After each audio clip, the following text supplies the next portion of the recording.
politics, religion, the human condition, music and fiction, your new addiction. Sipping and schmoozing, getting to know you one question at a time.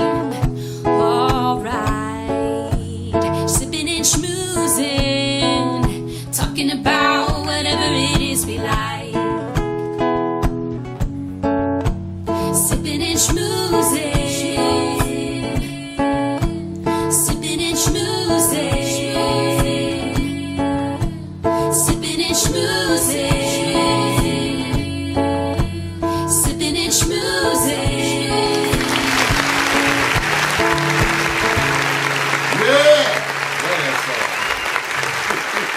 Love it too. Ladies and gentlemen, welcome to Unscripting Mario Hemsley. Your host, interviewer, Emel Bonty. Good afternoon,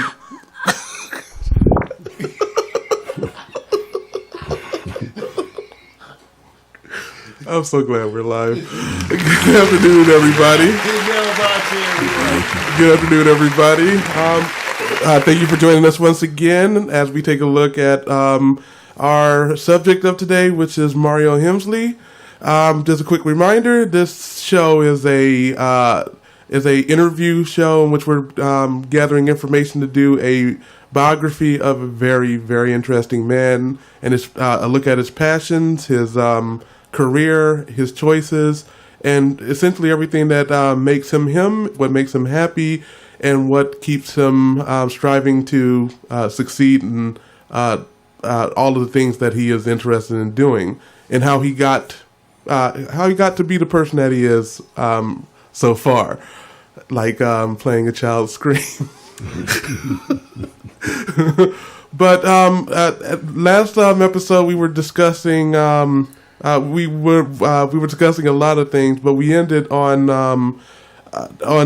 his journey as a DJ and how he somehow managed to innovate very, very early as a DJ in your DJ career, and you were doing things that are pretty much a normal standard now, but was not. People wasn't really adding visuals and stuff to it. So I just want to know where that idea come from, and let's just talk about it. It was actually very practical because around the house, you know, once we had cable, and they would have played music videos, and what happened was in the early days there wasn't a bunch of stuff to tape. You were mostly taping off the cable box. Okay. I had no idea what they would play, but I would record like a whole tape full of MTV. Okay. And then go back and try to index it and hope I got something. Okay. You know, or try to aim it for those hours where they might play a little more soul and then capture 2 hours of it. So now in the process of doing that, Emel, you can imagine that me and you are kicking it at the pad, playing some albums, some stuff. I slowly started mixing in the videos. Okay. Like we might be playing records, albums and stuff, and I say, hey man, you know, I got that video. Michael Jackson beat it because they didn't have not too many black ones, right? Yeah. Stevie Wonder, maybe. Yeah. Michael Jackson. I said, I got it on the videotape, and slowly I was into, because it was on the videotape and therefore had audio outs, I wanted to add it to my DJ setup. Okay, so that's where the inspiration came from? That's where the inspiration came, because I wanted to then it was natural to start morphing into a situation where you would play a video, especially a pop. I didn't have a lot of them, so mostly I did is set up a Commodore computer to write little messages on the TV monitor screens, like, get down, party on, you know, corny shit. But then when I would play a video, I would use a little switcher. And switch from the Commodore computer to my deck, and then I would play like Michael Jackson Beat It for the party, and then they could see it on the monitors. So what exactly was the setup? So when you were doing it, what would you have to do to set something like this up for a standard party? How difficult was it? My DJ console had 2 slots for VCRs. Okay. So I had, it's like imagine a regular they call a DJ coffin. Okay. You have your turntable on each side, mixer in the middle. Underneath, I had an amplifier or two, Okay. and two VCRs. Sounds unusual, That was but running okay. up into the audio output, running into my mixer, so I could switch the audios. And did you plug it And into the other picture people's just went over TV? to the TV. So you just plugged it into usual standard TVs, or did you bring monitors of your They own? didn't have back then. I had just regular 19-inch monitors. They didn't have that stuff. Okay. So I had regular cheapy Samsung, Sanyo TVs, and I had a little sliding switcher, so I could switch it between a Commodore computer, which had a composite output, Okay. and the DeX, which had a composite output. And we have to remind everyone, these aren't the flat screen TVs that we have now. These were the old. These were the old. This is. Let me give you the time. So this is like 1985. Oh, those TVs were heavy. Right, Vic? It's something like 1985. So you were lucky, Yes. 19-inch. Yes. Oh, those Yeah. TVs were heavy back A little, then. and actually a little earlier. Okay. Okay. So no, mostly I used that setup when I was. Well, it had to be something big for me to take the TVs. Yeah. Oh, okay. So what was your usual setup there? Just everything except the TV. Okay. The TV set right on the side of the DJ console. I had these stands that would have lights that display the beat to the music, and on top of each one of those you could sit a TV. Oh, okay. That's awesome. Okay. Yeah, so it was movable. I had these stands that I made that you would fold up. You could take them. So what made the visual Somewhere there's a component? picture. What made the visual component important to you? What other DJ setups that you saw that you needed to improve upon? Like what was you used to before yours came along? The main thing is that because I was dealing more actively with video, I was always ready to incorporate whatever was new. Okay. That was kind of like, if you think about it, that was actually part of the internship, right? And the way we even approached videotaping, right? Yes. We were always taking traditional and trying to do some way new. Even when we started talking back then about shooting our videos in a sitcom format with multiple cameras all going, recording, and those things were really just being applied to shooting scenes. You and I discovered, even on one of the videos I remember watching, I think Trey was there too, we had just discussed it, and we went and saw, it was like the making of video, and we saw how they had done multiple cameras at one time shooting everything. And then they could go, and I always said that always made the logical sense to me. That was new at the time, and these kind of things remain new. So I was willing. I guess that was a preamble email in a way to the fact that I would be willing to do that. What did anybody else copy it, or how fast did your popularity come for you doing your DJing in this style? No, I don't know.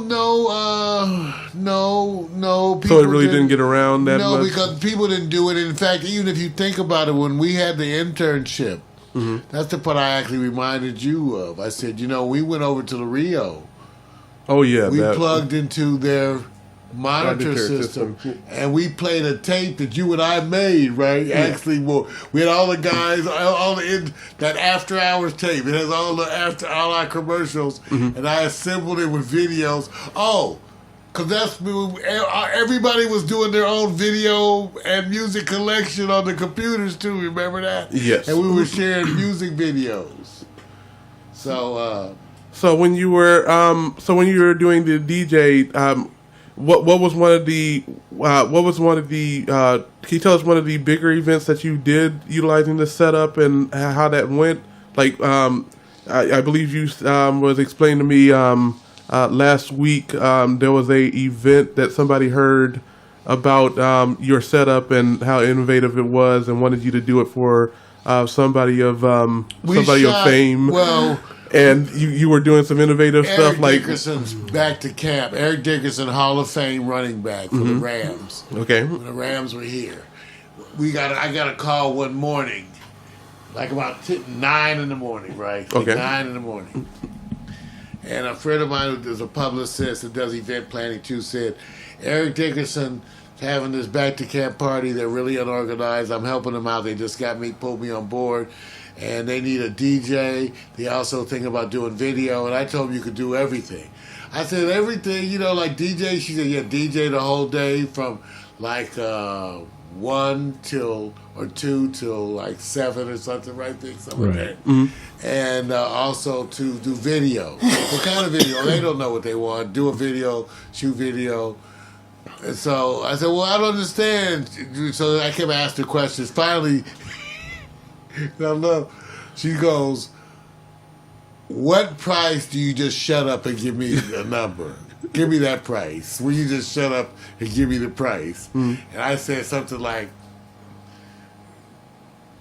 $2,000 or something. Mm-hmm. 18. It was high. $2,000. She said, I'll call you right back. Okay.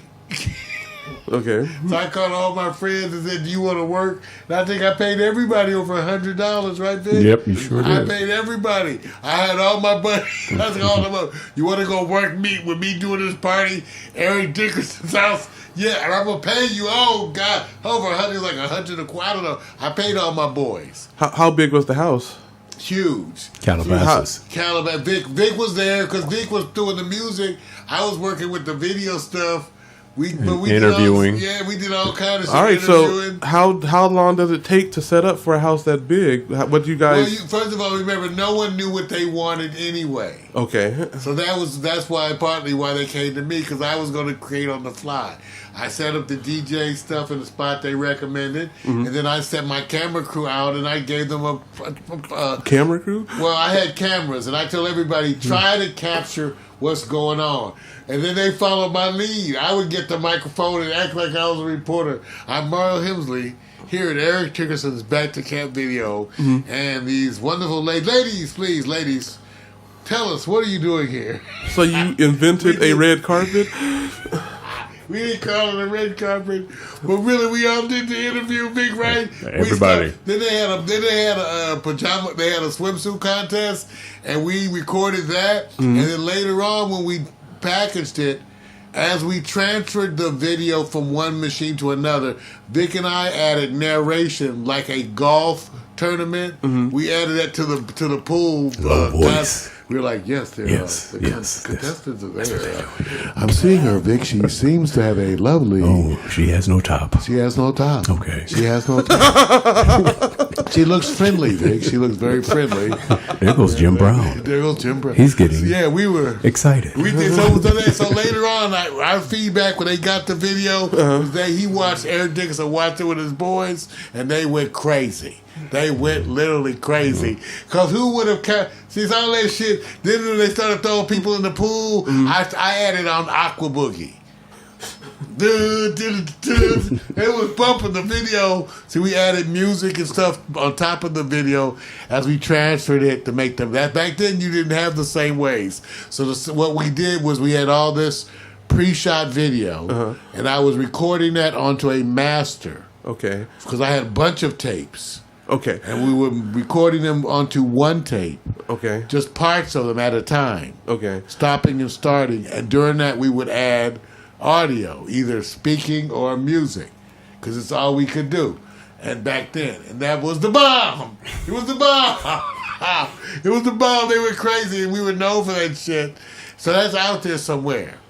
Actually, we have a copy somewhere because we've shown it. Mm-hmm. All right, so this proves to be your thirst for innovating and doing basically doing different things, especially. So I had good friends who are funny. I will say, thank you, Lord, for my friends. I've always been blessed by friends, and I just had to encourage them to do something different. Mm-hmm. And then when they did, it's like you guys in the puppet videos, what you didn't want to do, and then you do this shit, and it's fucking genius. It's fucking genius. So now you can say, I was right.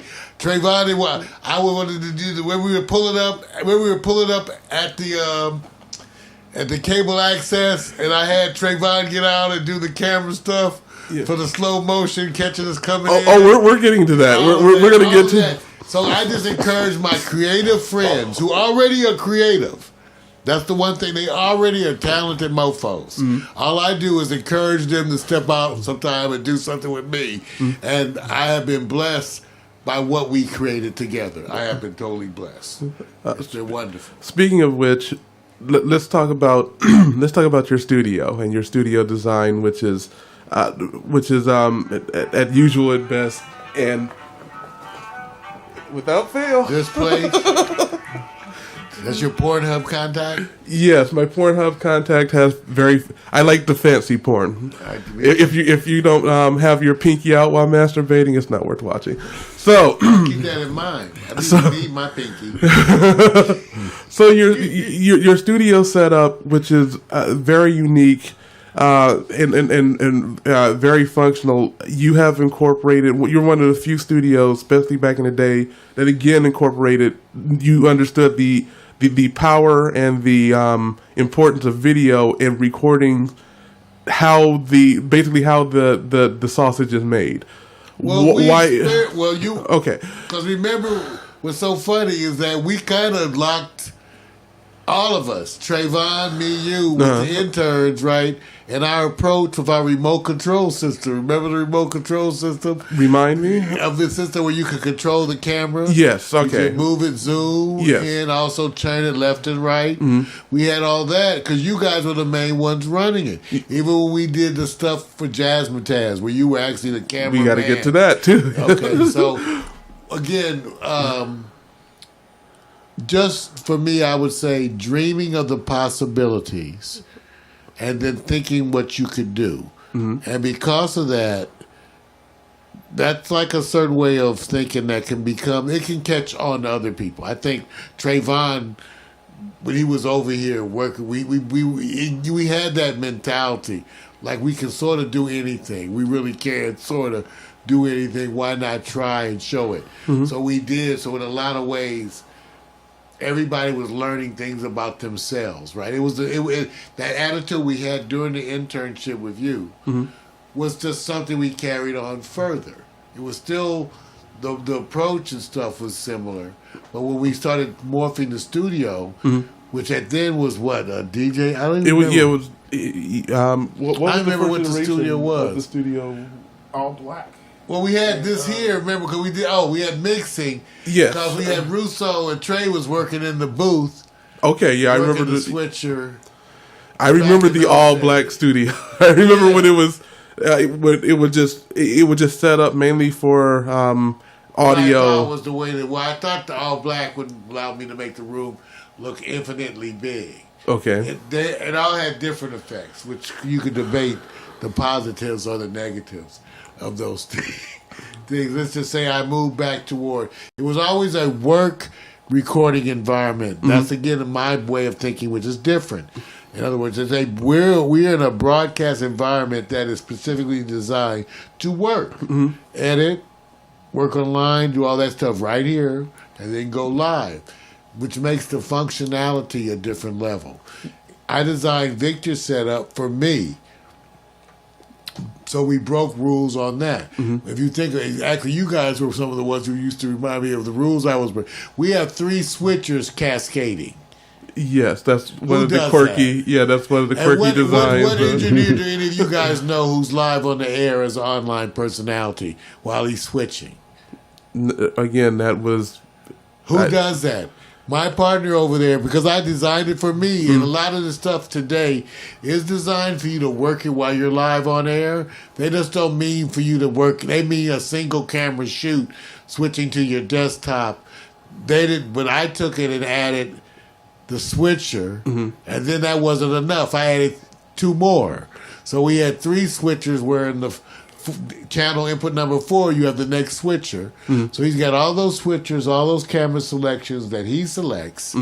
While we're live on air, and I have 2 desktops that I get to send back to him. Okay. This one that you get to see here, okay, and that one there. So I get to send. So everything that the most people would average do one, but we've done multiple. What inspired? Where did the idea of this necessity? Okay, explain. Well, just in doing the broadcast, when we bought the switcher, they all had set up where you could show the desktop. It's just that when they got the new switcher, it had 2 inputs. And I was thinking, well, I could show them both desktops because by then I'm getting some stuff ready to show over here. Vic can see it, but he can see this desktop here too, and I can have different things to show. So during the course of a show, some stuff, just because it's easier, is shown on this monitor, some is on that monitor. I don't tell him. He gets to see both monitors as switch selections over there. Okay. So that was my design. Okay. So it was designed for one person, and actually the idea of being on the air with the mic, he was able to do it, but that was, again, my design too, and with the speakers, so you can hear yourself over there and monitor what you're doing. Vic was just willing to be my test driver in this system I designed. And then because he did that, he took it to another level because of his ability to do the task. Me too. Our ability to do our technical tasks while live on air as on-air personalities. Vic is talking to you and hitting the switcher buttons. Cutting. Boom. Doing this. I'm talking to you and checking the feeds, online distribution, all of that, keeping my eye on all of that. While we're doing, making sure we're live on Facebook, all of those things. But most people, their argument for arguing against this would be like, this sounds like multitasking. It is, and and the main argument about doing it is that it appears to be difficult. Yes, and you're asking people to do stuff like they never do. But again, my point always was, because we didn't have traditional training. None of that made any difference to us. Like the fact that Victor's on the air live while working the switcher. Well, to us, it didn't make any difference to us that no one does that. Okay. Or like me being on the air and running all the computer systems and monitoring the audio mix.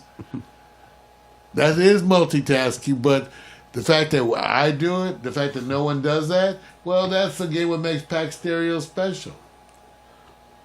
Which understandably is, again, interesting. One of the questions that I have is, especially when it comes to the behind the scenes, you deal with a lot of musicians. And one of the things that you did was jazzmatazz, which I will have you explain.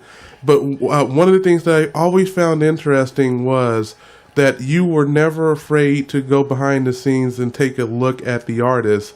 And from every musician that I've talked to or dealt with, they seem to be very guarded when it comes to the behind the scenes, looking badly, their music and stuff like that. But I never seemed to come to any resistance when it came to you approaching them of, hey, these guys are going to be shooting everything. They're going to be taking a look at everything.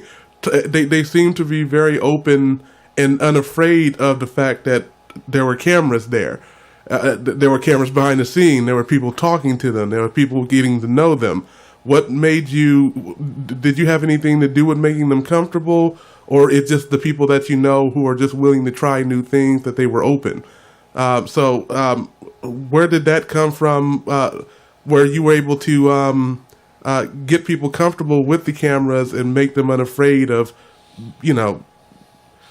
revealing themselves? It's actually it was very, very specifically by intent. Okay. Vic and I had that conversations about how to approach and interact with people. This was sort of after the internship when we were doing the stuff in here. Mm-hmm. We talked specifically about how to approach talent, encourage talent, because we were doing things differently. Definitely. Even on the red carpet, when we were out at shootings, we were telling people, oh, you take pictures while we're doing interviews. We don't care. We like the flashing lights. They're all stopping to be polite. We like, no. We like all the stuff going on. So we were breaking rules because we had come up. So people sensed that in us. We explained our philosophy. Also the fact that I would tell them, I'm not an investigative reporter. I'm not here to bust you. Okay. So therefore, what you don't want me to shoot, I won't shoot. Okay. You could tell me that. Mm-hmm. I'm not trying to make it uncomfortable. I specifically told a bunch of people, I want this to be the best interview you've ever experienced, and I want it to remain that way, so that no matter when you are old and gray, that you think to yourself, that was the best interview anyone has ever done for me. See, so me, Emel, I had aspirations like that. Mm-hmm. And that included them being comfortable. I had watched Charlie Rose, specifically with Sidney Poitier, mm-hmm. and he said, Sidney Poitier say, I don't do interviews because people don't talk to me. They want to fit you in a little box. No one sits and talks to me. No one has a conversation. And I decided long ago that with Vic and I talked about this. I said, Hugh Hauser, who used to make you interview yourself. Tell me who you are. What's your name and what do you do? Charming you the whole time. Yeah. Charming you. Those are the role models. I was watching them intently because I wanted to both get to know stuff, but make you feel comfortable. It became important. I'm being a physician. I can tell you, long ago I started working on talking to my patients because part of being a physician is that really, if you do it by the book, you're supposed to interview the patient, and by that interview, already have an idea what's wrong with them. You follow that up with a physical to verify the information you got while talking to them. And then you order labs to validate that. If you don't do step one... bedside manner counts. So, yes, in real ways, Emel. So I learned to look at my patients. I looked them in the eyes and they could feel me as a person. Because, see, that was the thing I felt. I felt like if I sit there across from you close and look you dead in your face, you have to deal with me as a person. You literally have to feel me. In one way or the other, whether you believe in the metaphysical or the physical, that was me. I felt like if I sit across from you and look you in your eye, one way or another, you're going to feel me. And that's important in the communication process for you to understand that I'm empathic and that I care, especially as a physician. So that I felt like I communicate with you by I looked and talked to you, that I sat and looked you in your face and spoke to you a certain way. And people weren't used to that because a lot of physicians didn't do that. But I thought that that was important because to me, when I looked at the process, and I naturally saw it being two-way, I needed you to understand certain shit. Now, you know that can be overbearing, too. A little bit. Because you know I can get when I want you to understand something, or at least be on the process. Yeah. So it can be obnoxious at times, but that's where all that comes from. At least it comes from the idea of trying to better selves in ways that are obvious by improving the communication. So we have to discuss what we want to do, you know.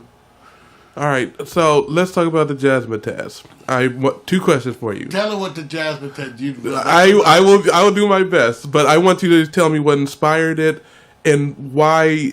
What inspired it and why we had to do it. So because I was part of the camera crew. Were there three Jasmine tests? I know there was 2 definitely. Okay, there was 2 because I was camera for both, and it was a interesting. I couldn't believe we were doing so. We there was such a professional setup. We had Gus. Yeah, we had Gus. We had Shannon for the second. Cameras on the balcony. It was amazingly. It was an amazing setup. It was a constant. Okay. So Jasmine Mario, which is what we're going to explore a little bit later on, is he is a musician. He has a lot of musician friends. He decided to have these wonderful pool party concerts in his home, and not just leaving it there, not just recording just the music. He hired Trayvon and I and us and got full camera crews to not only shoot the Jasmine task but do behind the scene video.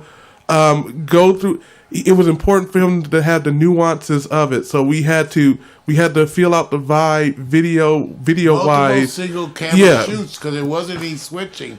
It was multiple. You were sort of on a solo. Yes, with instructions to either be close or far. Yeah, and it was interaction with people. It was remarkably professionally done, with switching, live switching, which was the luxury of live switching was not available back in the day. That was hard. All you could do was just show them different cameras. That's all you could really do. We couldn't do like a real video switcher. We didn't have. That was, it was so expensive. Yes, it was very expensive back then. And there was a stage in which the performers were able to perform there and do their the artists could perform. Yes, theoretically perform. Then when they got done, they could go move. They could go to the signing table. They go where they can sell their stuff and sign autographs and go with the crowd. And the backyard, the inner house, the side of the house, every last bit of the house was crowded, and there were people in the pool. And of course, you would believe there would be signs of chaos, but it was as professional. It was more professional than most spring break episodes of MTV. Everybody was cordial. Everybody enjoyed talking to the TV. Like I mentioned, it was ambitious. It was extremely, yes, especially to do it twice, and both times were a glowing success. Everybody got it. It went along perfectly. The Elements was supposed to perform, weren't they, Trey? I thought you did do one. Did you do a song? No, we weren't. For two, right? For the first one, we were going to perform, and then something happened. Yeah, I had too much to do. Oh, you were camera. Yeah, you guys were working.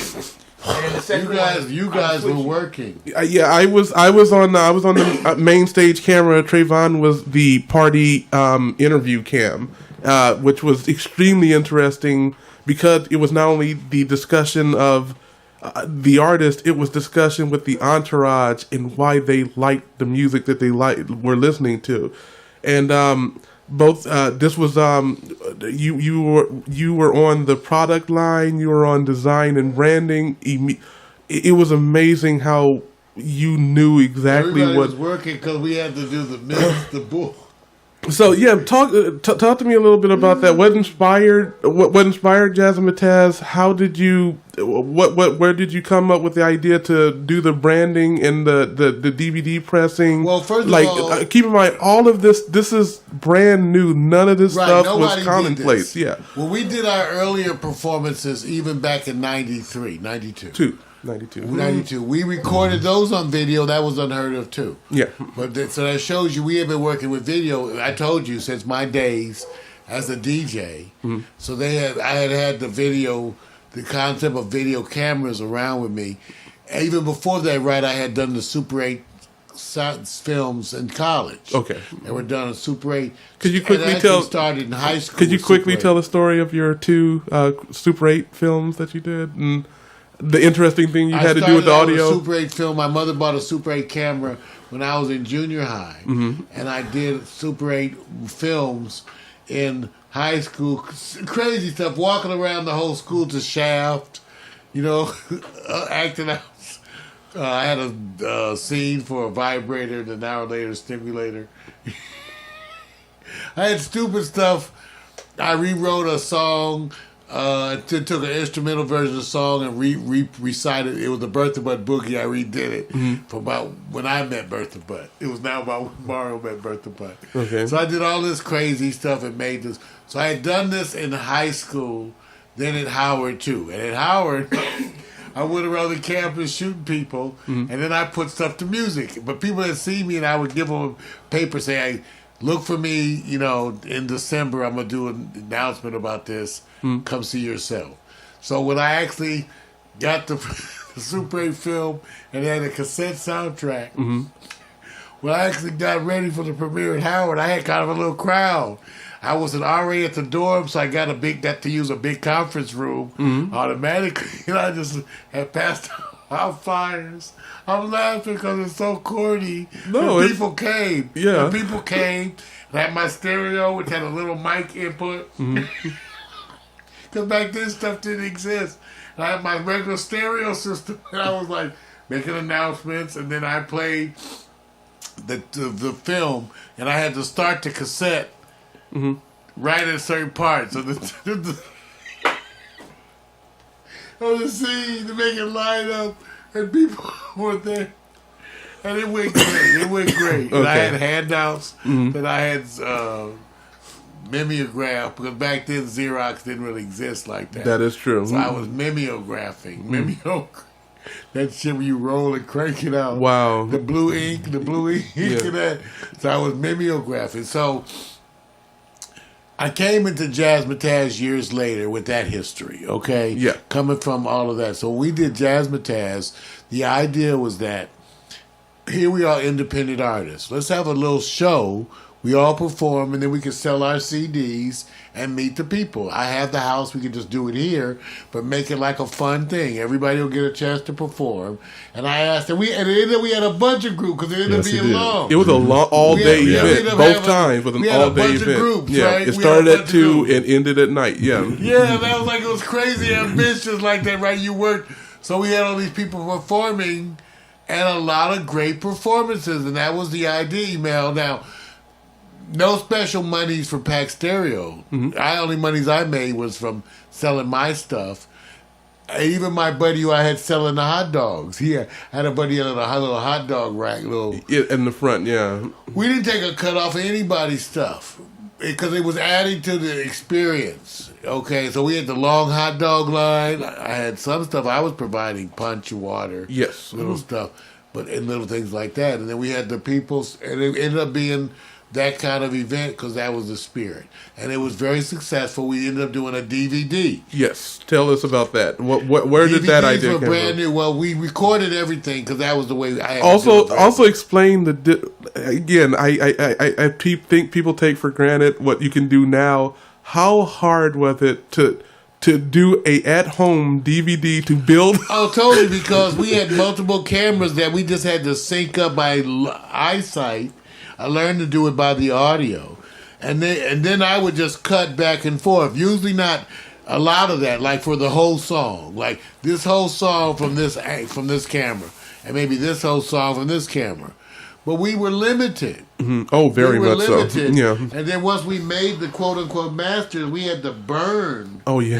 That was the day when Trayvon and I were experimenting with CD burning, DVD burning. It's like We burned everything. First off, we were working nonstop a week before Jazzmatazz even happened. Yes. So the day of, we were already well within a week of working.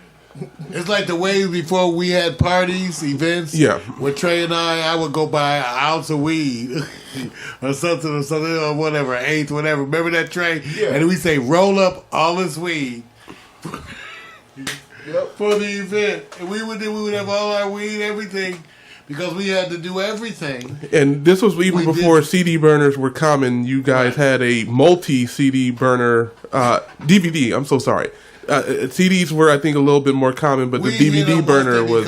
Once they became affordable, email, you Yeah. know I was going to get it. Yeah, and you Trayvon jumped on it right behind me, using everything. Like, for example, the DJ equipment. There was always somebody using something, right? Yes. Even with the interns, we made use of the remote camera setup, the long-ass cable all the way to the outside, the feeds, in the living room shoots, the puppet shoots, the shoots out here. Trayvon was doing the Star Wars effects of, whatever this jumping from scene to scene, and all of this stuff was what everybody was working on something. So tell me real quick, because we're going to have to spend another day where we go a little bit longer to Jazzmatazz, but tell me how the Jazzmatazz setup inspired you to do the mobile setup, which led to the club shows that was done later on during the internship. So you remember the Jazzmatazz, and then you invented the snake. You had the crane. How did the technology grow? We still have the damn crane, so we can Let it go. We overbought shit. Okay, so how did you inspire? Your boy, as a matter of ways of doing things, has always experimented with each range of size. Part of the issue that I've always done is had systems of different sizes for different things. And I still do. It's a way I treat it as a luxury almost. Like, especially the audio. Vic will tell you, I've got a bunch of multi-track audio recorders, even the little ones, right? Right. In the house and all that. That's true. So I have a bunch of ways of experimenting with things. That's just my nature. That's my geek side. So even when we did the mixer that Vic has over there, which is a smaller mixer, that's all HDMI inputs. Only HDMI. It's on a 50-foot HDMI cable. So you can carry it roll it out here, upstairs. So that's the way we've been working with that. For how long now, Vic? Well, tell me about the About a year. genesis. That means that we can at least Year it's now. well tested. What inspired you to do them? Because it was I had to give it to you. The mobile thing that you made was. I thought you were insane at first. At the Yeah. cable, the cable access thing. Yes. When we went up to the cable. Well, let's that was let's, your idea. Well, whose well, let's- idea was all right. go up there? That was it. Was your idea. Let's talk about that. All right. So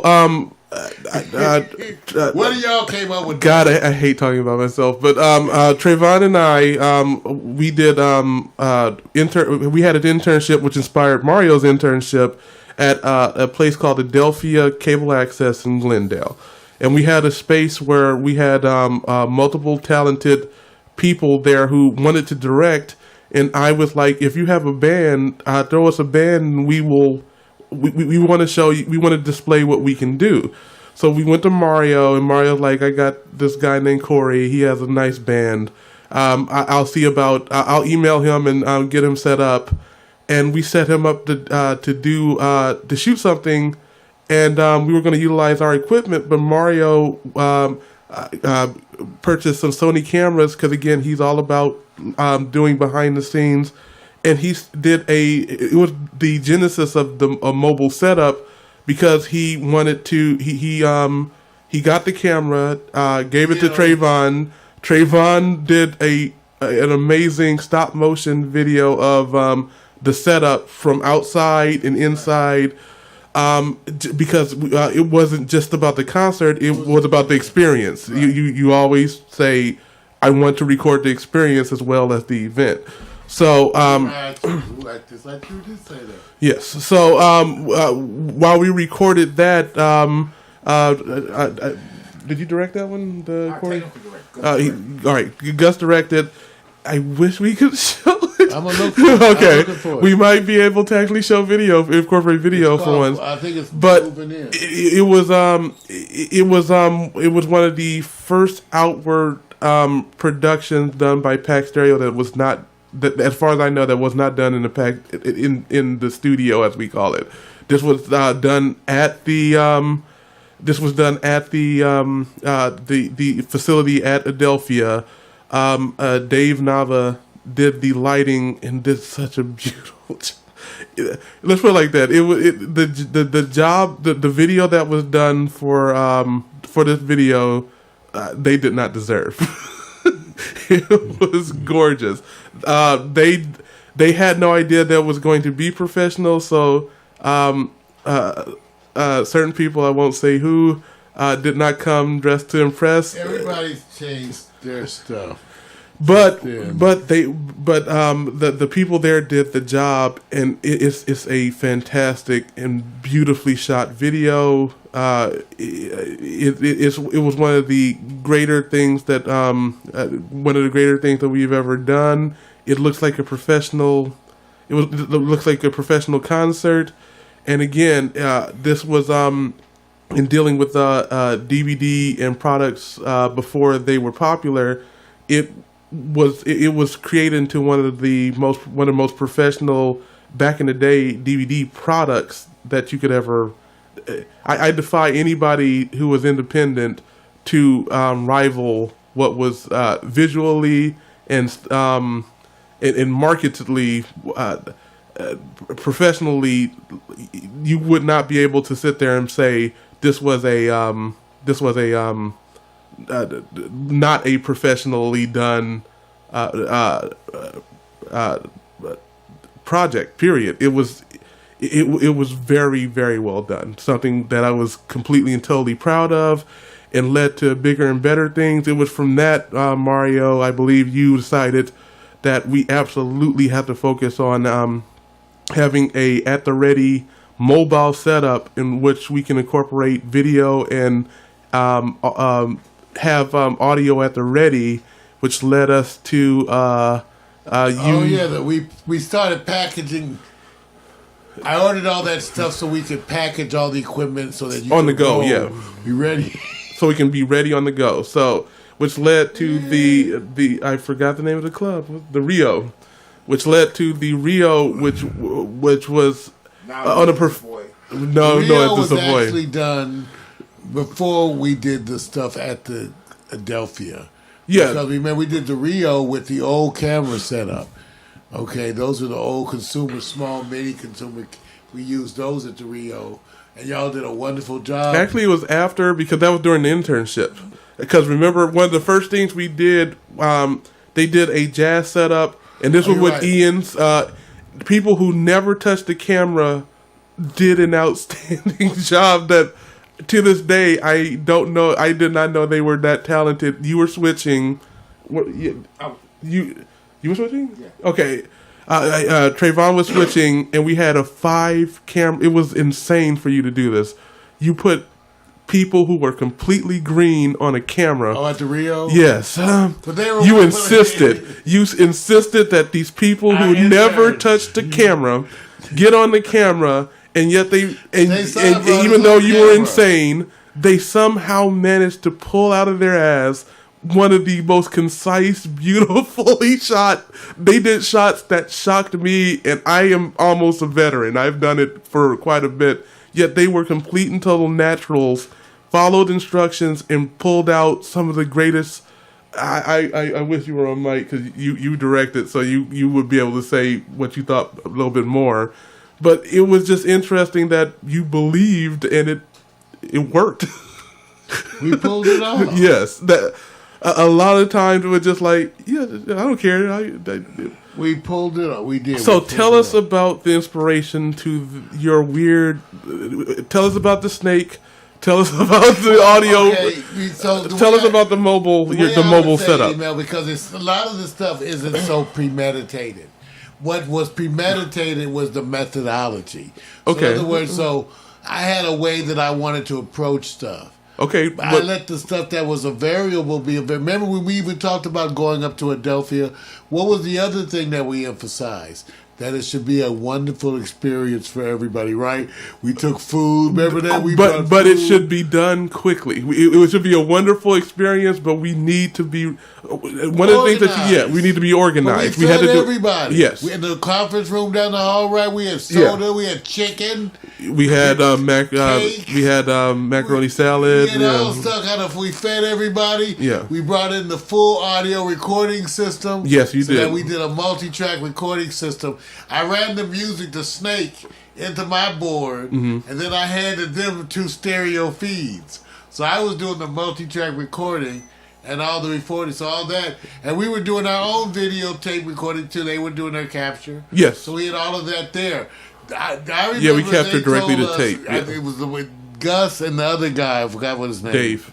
Said they had never had anyone ever come in this prepared. Yeah. Ever. He said never. It's cable access. No one ever does this. Yeah, this cable. Came in. That's why we got so inspired. Dave got so inspired when we pulled up and started doing all that shit. He started adjusting lights and because we had already set up the camera to catch everybody setting up. Remember that? That was that whole thing. I said, no, I want to catch everybody setting up. Trey. Okay. Yeah, so funny. That's why I get to tease him forever. You know I get to tease him forever? Trey was like, okay, oh. And Emel was, I hate puppets. I still hate puppets. Your point is not proven. So my friends, because I teased them and bugged them a little bit, and not a lot either, just a little. Then they went on to do excellent. Stuff that's memorable. That's what made that day. Remember one time we left, we had food, everything. Yeah. We felt like a warrior. We felt like we had done some shit, right? So really, even Rio too, right? We came back over here after Rio and rolled all that shit in the house. Remember I was checking the tapes and checking all that shit. When we did Rio, we felt like we had accomplished some shit. Well, tell us about your Rio experience. How did you come about being able to do it? You had everything ready, and then we suddenly had Rio, and we were on and cracking when it actually came to doing Rio. So what did it happy? He was just excited about having us coming in to shoot these acts he was booking, especially when I told him I was going to plug the video feed into his monitors. So he got really happy, right? Because what happened was we had the video feed and we plugged that into his monitors. So all through the club, all through the bar was the live show. But before that, before the live show, I put on the after hours tape that we made where it was all of us doing the commercials. And so they was rocking out on Flowetry, Joe. It was a tape where we had assembled all these goodies. And so we wowed them. We wowed them because no one had come in there. I said, when you do a video mix for a club, that's where it gets back to Vic and our old way of thinking. It was a different mix. For that audience, they was bumping. It was bumping. And then remember one time we experimented up there where we did the big widescreen broadcast. Remember that, Vic, where we had the 3 large screens and we were up there on stage attempting to DJ. That was the one with DeVoe and all that. Oh, yeah. Oh, yeah. So we tried. One thing I will say, Mel, even to this day, we try a bunch of crazy shit, right? Like we got the green screen. Even what's coming up with Nils, which I was going to ask you guys to come and help me on Saturday on the air. But even this thing that's coming up on Saturday with Nils, the live jazz concert here. Oh, wow. Yeah, you guys should come and help me and be part of the staff. And it's wonderful. It's wonderful what we're going to use. And the one thing I tried to do, just like the old days, is not have to change shit when you do stuff. So when they come with this live, Victor gets to move that unit. Everything's rehearsed, even the sound setup. It's all rehearsed. Everything should be good and live streamed on multiple formats. So yeah, I could use some help. Okay, so we only got 9 minutes left. So this is going to take up the 9. How has the internet affected your methods when it comes to broadcasting, when it comes to recording? There was a time in which you did something one way. How did the internet have an effect on pretty much everything that you do now? Well, it did. It had an effect on everything, and it actually started in the beginning. Okay. And I would say that was natural because when we started, the internet was already there. The internet development and the idea that you can make a broadcast, that's what had everything to do with everything. And that happened slowly. First, it was the fact that in 2005 that YouTube basically said that they were going to let us upload videos of any length for free. Well, it was 15 minutes at first. Right. Well, but I believe you called it the great leveling of the playing field. That's right. And so now, because before I used to spend like $200 or $300 to get 1 or 2 videos up, and it was this size. The technology was changing, and the internet had everything to do with that. So the one part that we knew from the beginning, because it was there, you were there. Yeah. Yes. Right. I didn't understand it at the time. It was complicated. The internet was there. We knew that there was music over here. We knew that there was video over here, and there was graphics and everything. Yeah. Now, the choice was what to do with all that. That's what the choice was. So how did that affect you? How did that affect everything that you did? Do you remember the dial-up days, and were you inspired by it, or what was it like back in the infant phases of the internet when it came to all of this? Once YouTube was there, there are certain specific phenomena that affected me. Okay. One was the video player, the invention of the video embedded player. That you could put videos on a page, okay, and plug them into a web page and have a video play on a page. Now, when they combine that video player with evolving search, okay, one day you could type in a term, jazz, and the video player pulled up from YouTube a dynamic list of jazz. You could say R&B, rock. So you could design players that were pulling up different types of music. I went crazy. But then I said, what happens when you type in breasts? Different sexual acts. The player was equally Exactly. And I said the idea of a player that could dynamically search. So I ended up building 300 different kinds of players. Okay. But I had channels, and the channel was at first, a channel was a player. Like I had a channel for the deaf. Okay. Oh, okay. And what it was a player that was searching deaf terms and pulling those videos up dynamically into a player. That was my first incarnation that I thought. And so I went crazy with that. I made a lot. And when MySpace hit at the same time, around that time, yes, I made a MySpace page for every channel.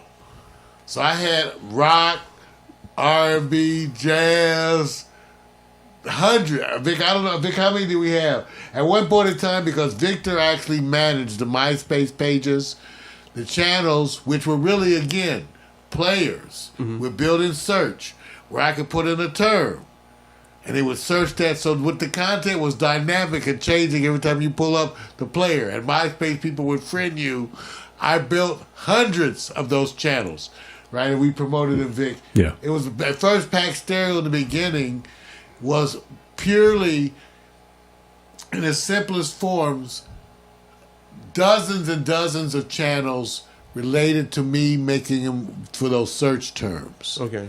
And then you could go experience. And Vic managed those. How many MySpace profiles? Oh man, we're talking about 70 Oh my God. On an active basis. every day.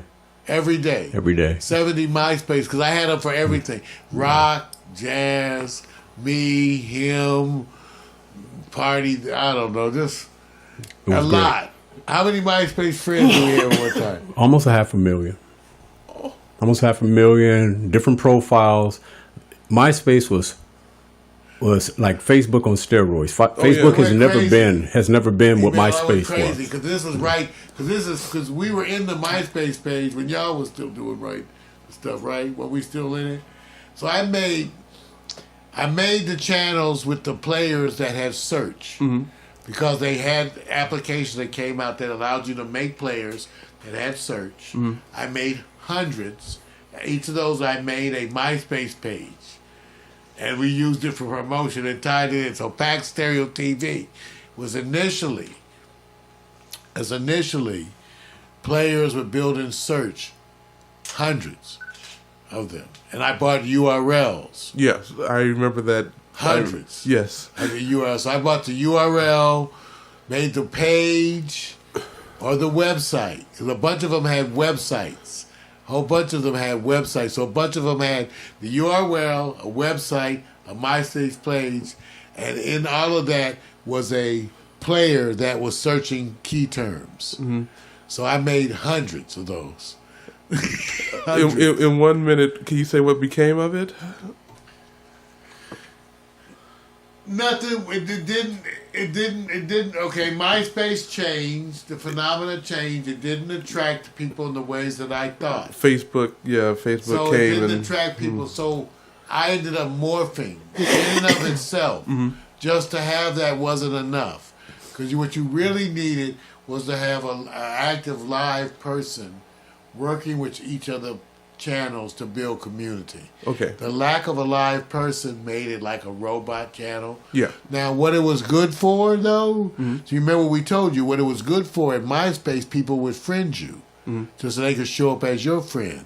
That's why we had, what, 500,000? How many? You said 500,000? Yeah, about 500,000. Close to 500,000. friends because they would friend us, but then nobody was really interacting. You were just clicking, be my friend, then your picture could show up in their shit. No. So we had that.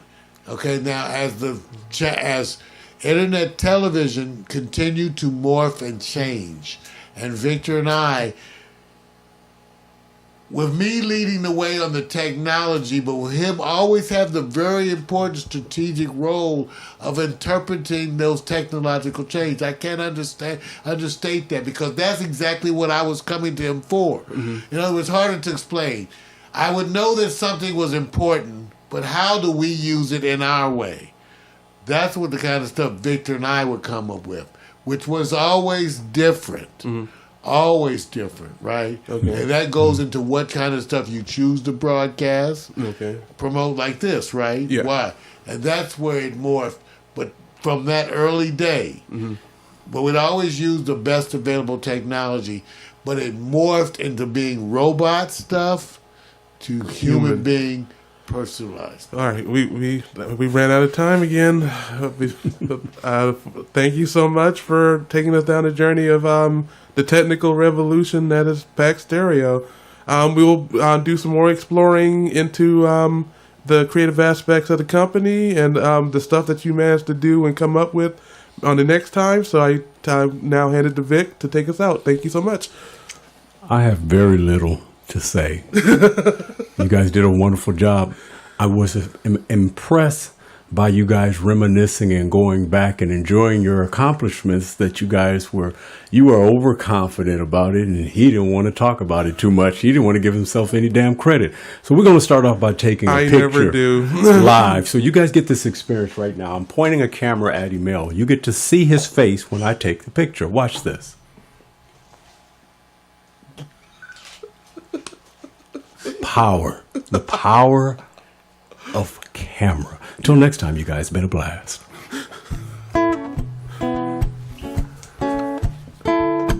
Did we hit the hour? Okay, a little over.